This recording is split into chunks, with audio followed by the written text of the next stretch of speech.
Hi, this is Lainie Kazan, and you're tuning into Teen Groove on the Move.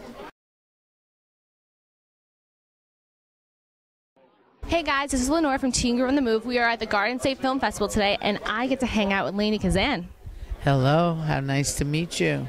Nice to meet you too. So you're accepting an award this weekend, correct? I am. I'm getting an award from the festival for my work and my involvement in the arts. What was your favorite movie to work on? My favorite movie was probably My Big Fat Greek Wedding. I had a great time, and we were a very close group, and I think it translated onto the screen. It did. I remember I used to watch that when I was a kid. I still have the DVD in my car, actually. Yeah. People have said to me, I've seen that movie 12 times, or I've seen it 6 times, so people have watched it over and over. And it's a movie that I think people really have taken to heart, and it's a warm, sweet, funny, tender movie. I love the dinner scene when you're trying to find your daughter a husband. That was so funny. And the bunt part. The bunt. Yeah. It was amazing. So do you have any new projects coming out? I do. I have a one-woman show I'm developing, and I'm writing a book. Yeah. And I'm in the process of developing a situation comedy. About what? Can you say? About my life. Yeah, about my life. Are you going to be playing in it? And I'm playing it with my daughter and my granddaughter. That sounds fun, so you can work with your family as well. Yes. And they're delicious, and they're funny, and they're talented. My daughter sings, and my granddaughter sings, and it's really fun. Yeah, I heard you saying your granddaughter is amazing, and your daughter's actually on a CD with you now, right? She is, yeah. Her name is Jennifer Benna, and my granddaughter's name she goes by Bella Blue. She has a stage name now. She's 11. So you're teaching her everything she knows? Pretty much. Like a big mentor? It's interesting. She's been coming to my shows and watching me, and she has the bug. My daughter didn't ever want to be like in the front and be a person who was perform in the spotlight, and visible and performing. She rather do background vocals, and she's also a recording engineer, so she does a lot of that. That's cool. So you've traveled places all over. Well, what was the coolest place you traveled to? Morocco. I loved Morocco. I was there with my band, and we had the best time. They treated us like kings and queens, and we stayed at this unbelievable hotel called the Mummunian. And, it was incredible. And we went all over. We just we went and hired a car, and we went into all these kind of wild and woolly places. It was great. That sounds like a good adventure. Yeah, it was. It was great. And I'm talking about music. What was the craziest thing a fan has have you ever signed? They're back. Back? Oh, like actually with no clothes on. They're back. What was your reaction? Oh, and I once signed a toilet seat. Someone's toilet seat. Are you kidding me? No, I'm not. Seriously, a toilet seat? Give me the toilet seat to sign. Did you die laughing? Yes, I did. Now, when you go to the movies, what's your go-to snack? Do you need, like, popcorn? Go-to snack. Do you need popcorn, candy? Popcorn and a Diet Coke. Not healthy. Butter? No butter. No salt. When you were a kid and you were aspiring to be an actor and a singer, who did you look up to? Judy Garland, Ella Fitzgerald, Anna Magnani. You probably don't know these names. Anna, Sophia Loren. Yes. People I could identify with. Now, do you know them today? I met. Well, Ella Fitzgerald was a friend. Judy Garland I knew and socialized with for a while. And who was the third one I said? Oh, You said more than 3. Oh, I'm Frank Sinatra, and I definitely met him and knew him. Yeah, I heard you talking upstairs that you absolutely loved him. My grandpa's a huge fan. I did. I loved him. And how is it that he stopped a show for you, like you were saying? Well, because he auditioned me to read this role in the movie that I wound up being in, and he asked me to come to his show, and I couldn't because I was working at the same time. So he said, "You do your show, and I'll wait for you." That's just like, oh my God. Heady. It was very heady. That must have been like a memory that you will never forget. Never forget it. Well, what's another memory that you will never forget? Oh, I will never forget working with Yul Brynner. I will never forget working with Peter O'Toole. He was amazing, and he delighted in me and was so kind to me. I did My Favorite Year with him, which is a wonderful movie you should see. My Favorite Year. Richard Benjamin directed it, and it's about the Sid Caesar show. Very, very funny movie. Very funny. Now, if there was one actor or actress you can work with now, who would it be? I would like to work with either Sean Penn or Robert De Niro. Really? Yeah. They're all great actors. They're all great. They're both great. I think Sean Penn is probably our finest actor right now. And this Bradley Cooper is fantastic. Yeah. Fantastic. You have to go see Limitless. I saw the previews in the movie theater before the Green Knight. Extraordinary. Love him. Yeah, his eyes. Oh my God. He's really good looking. Good looking guy. Yeah, he's beautiful. I want to thank you for hanging out with me today. Oh, honey, it's my pleasure, and I think it's great that you have your own radio show.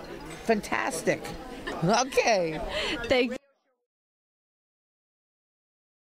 Of the nanny. Are they great? Great cast to work with, all of them? Great. Yeah. Great. Renee Taylor is one of my dearest friends, but for many, many years we didn't speak because of a personal thing. And so, so they hired me to play her sister-in-law who hated her. How perfect is that? So I came on the set ready for action. She called me, she said, let's have lunch. I said, I don't think so. So I came on the set ready to hate her. And there was a food fight. The kids were having a food fight. And so, out of the corner of my eye, I thought to myself, oh, I'm going to get her. I took a coconut cream cake, I took it and I pushed it on top of her head. She took another cake and smashed it in my chest. I took another cake and smashed it in her face. We were hysterical. We actually wet our pants. We were hysterical. And she and they filmed it, and it was on. It was on. And we laughed, and we became best friends. It was a Sweet 16. It was. That Sweet 16. Joey B went out and bought a coconut cream cake that very night, right? Oh my God, it was such a funny moment. You know, we haven't talked about Desperate Housewives. No, we haven't. I don't know how many of you have seen. I was just on Desperate Housewives. You said? Yes. Most people didn't see it. You don't see the show. I was so excited they hired me for this part. I played a madam who ran her a porn site on the internet, and I had girls cleaning houses in their underwear. I would hire girls out to clean houses in their underwear. I had so much fun. What a great group of gorgeous, fabulous women. They are. Each one of them is more beautiful than the next, and each one of them is so talented and so available and charming, and the director and the producer is a trip, and he's wonderful. Mark Cherry. I had a great time. I just thought I would throw that in. What was it like doing the Cemetery Club with all those crazy women? Yeah. Well, there's a real story behind that. Ivan Menchel wrote the play The Cemetery Club, and I did a reading of the play that was supposed to go to Broadway with Maureen Stapleton, Eli Wallach, Ann Jackson, me playing the Jewish woman, and some other great actress. And we did this incredible play reading, and that was the last I ever heard of it. And because of my friendship with Bonnie Brockheimer and Bette Midler, I brought the script. For Ivan Menchel asked me if I would bring the script to Disney. So I gave it to David Hoberman. And fool that I was at the time, I didn't have any paperwork. You know, I didn't have a paper trail. So I just gave it to him and I said, I would love you to do this movie. And I heard they weren't going to do it. They called me up and said, we're not interested. About 3 years later, I read in the paper that they're doing this movie and Bill Duke is going to direct this movie starring Ellen Burstyn, not Jewish, Diane Ladd, certainly not Jewish, and what's her name, Olympia Dukakis, not Jewish. I called David Ho. I called, what's his name, Michael Eisner. I don't know, I had just had the guts to call him. I called him up and I said, I brought this project to Disney. Not only am I not hired to play the part, but nobody ever, not only are you not giving me credit, you know, or giving me money, but there's not even a part in there for me. He said, we'll write one. And so they wrote a part for me. But all these women, they didn't understand one thing about, I would be like the Jewish advisor.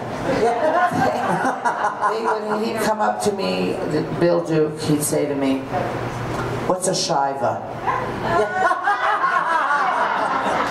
What's a shiva? You mean a shiva? So I'd have to take him through a whole shiva process. And they all suffered in their own nationality. Olympia Dukakis suffered like this, like a Greek tragedy. Ellen Burstyn was an Irish tragedy. Nobody was Jewish. Nobody understood how to suffer. I said, you know,